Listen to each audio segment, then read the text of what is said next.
The NFL playoffs are officially set. What is going on, y'all? Fox Sports Talk back at it with another video talking, of course, some NFL, and here to give you guys my predictions for Wildcard Weekend. So if you're new to the channel, man, welcome. Make sure you guys go ahead and subscribe to the channel by hitting the big red subscribe button down below and turn on my post notifications, guys. Bringing a lot of NFL content as I have done all season long. And here to give you guys my predictions for the first round Wildcard Weekend. And I will be doing so throughout the entire NFL playoffs up until 2 and including, of course, the Super Bowl. Okay, so make sure you guys stay locked in here. And make sure you guys also follow me on my social media, man. Links down below for my Twitter, my Instagram. You guys can reach out to me, ask questions, whatever it is. I'm here for you guys. You guys see the whiteboard behind me. I've laid out all of the wildcard teams that will be facing off on Wildcard Weekend.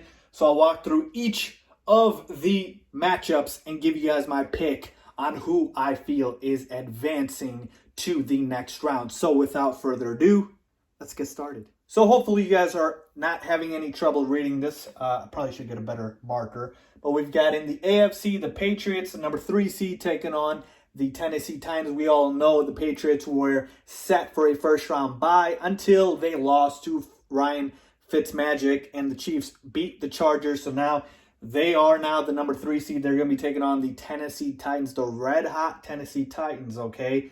Keep that in mind, okay? Then we've got the Texans taking on the Bills, the 4-5 matchup.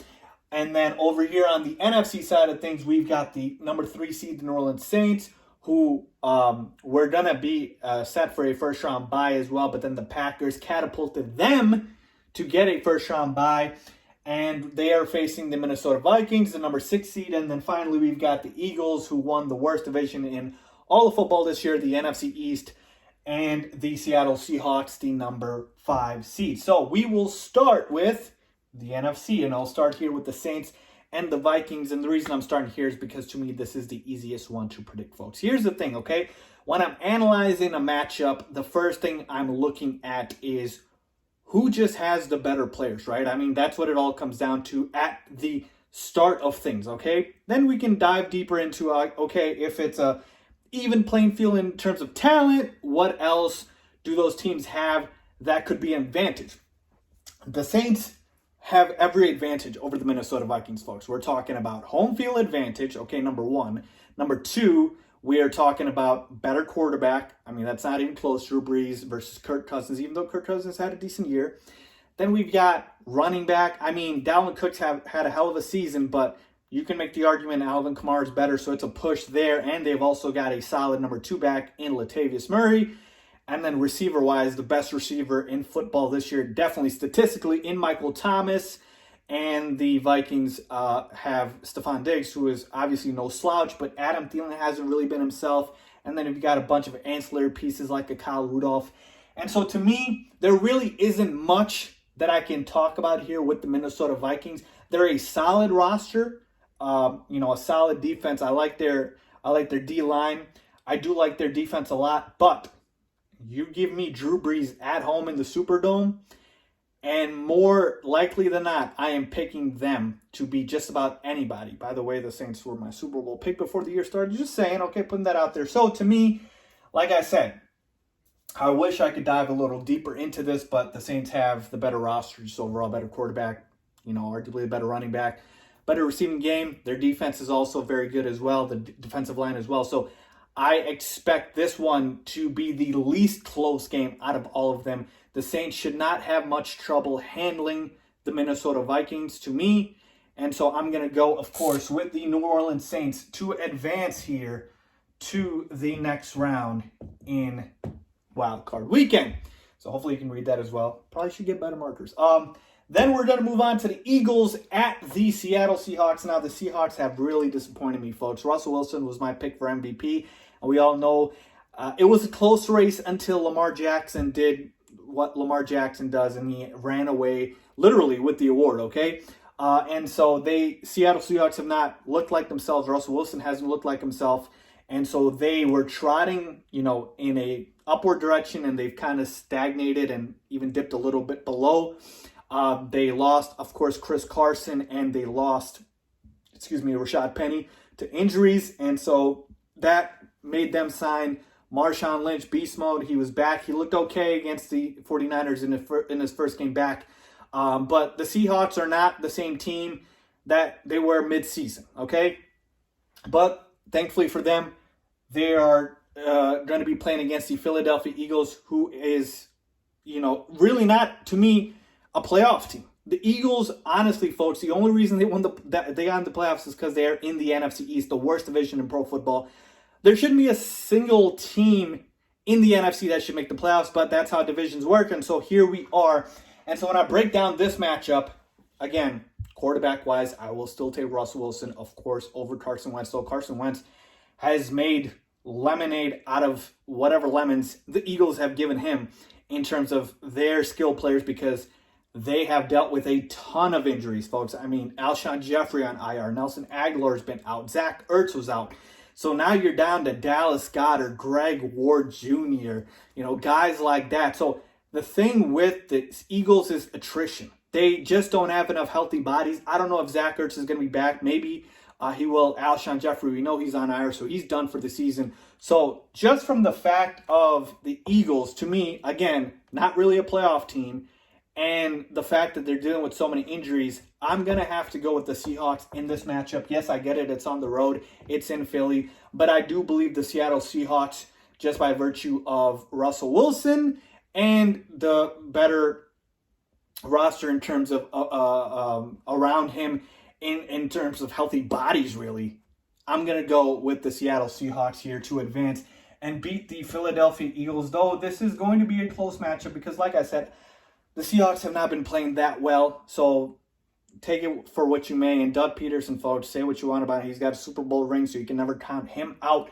But the Eagles are too banged up for me to see them advancing here. I'm going to go with the Seattle Seahawks, and hopefully Marshawn Lynch can have a good game here. The Eagles, you can throw on them. Their secondary's pretty weak, so Russell Wilson should have a decent day. He's still got his weapons in Tyler Lockett and DK Metcalf. The Seahawks defense, on the other hand, isn't very good either. So Carson Wentz should be able to throw the ball and move the ball, but he just doesn't have enough players to do so enough, okay? So that's why I'm going to lean towards the Seattle Seahawks to advance. Now let's move over to the AFC side of things, and we'll start with the bottom matchup here between the Texans and the Bills. Now, the Texans were my pick to win their division, and they did. And they're going up against the Buffalo Bills, who I did not predict to make the playoffs. So they have surprised me. So shout out to the Buffalo Bills. Bills fans, fantastic season you guys have had. But here's where it comes down to for me with the Buffalo Bills, folks. Their defense is stellar. Solid, very good.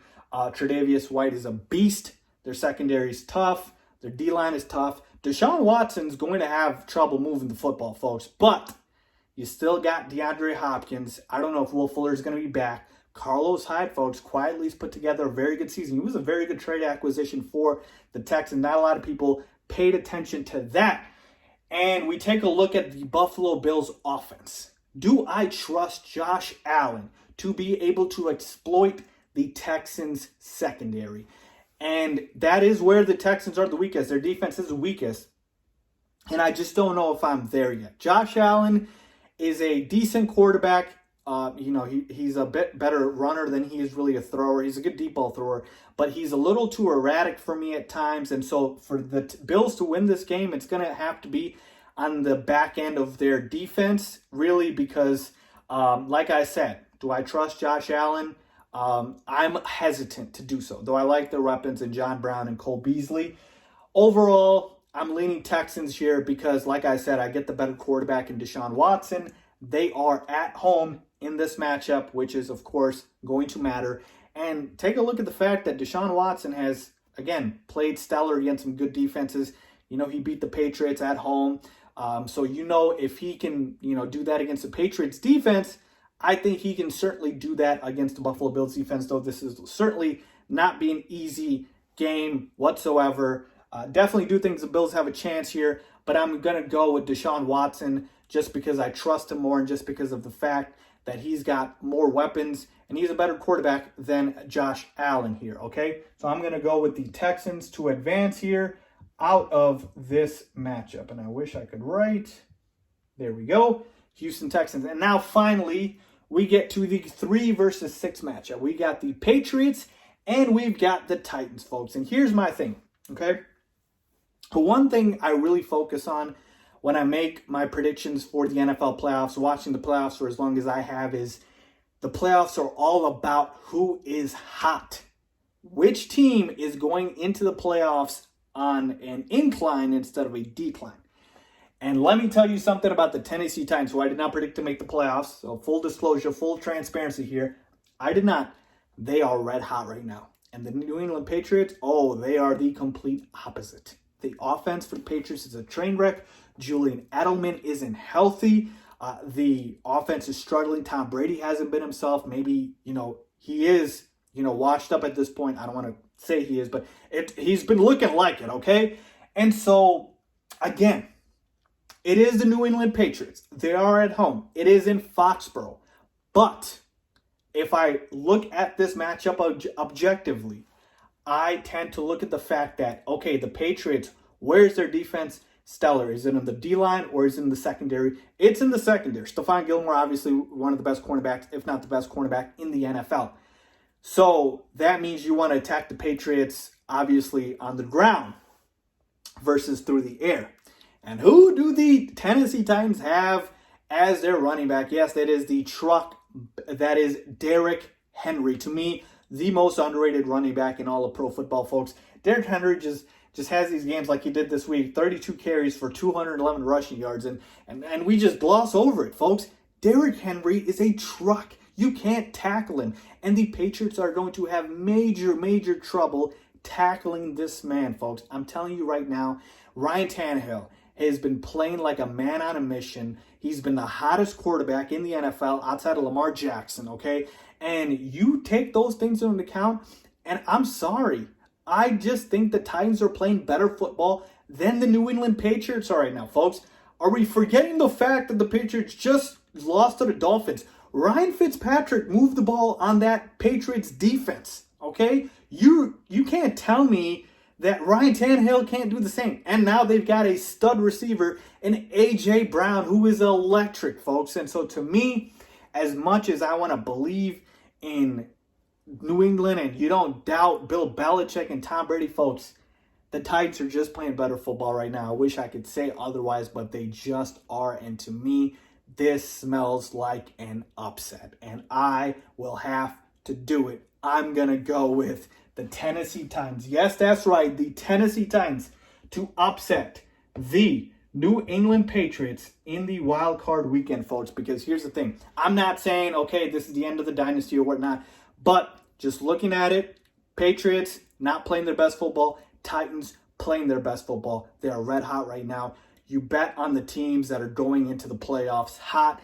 That is why I am going with the Tennessee Titans to upset the New England Patriots in Wildcard Weekend. So there you have, folks, my picks and predictions for Wildcard Weekend. So I've got essentially the Saints, the Seahawks, the Texans, and of course the Tennessee Titans. So seeding-wise, 2 upsets here, the Titans and the Seahawks. But really the big upset here is the Tennessee Titans. Again, that's just how I feel, folks. Looking at it objectively, that is where I am at. So Titans, Texans, Saints, and the Seahawks advance in Wild Card Weekend. So let me know what you guys think. Who do you have advancing? Let me know down below if you guys agree or disagree with my picks, and give me the reason why, folks. I'll be replying to you guys. Thank you so much. If you like this video, please give it a big thumbs up. Please make sure to subscribe. And as always, thanks for watching.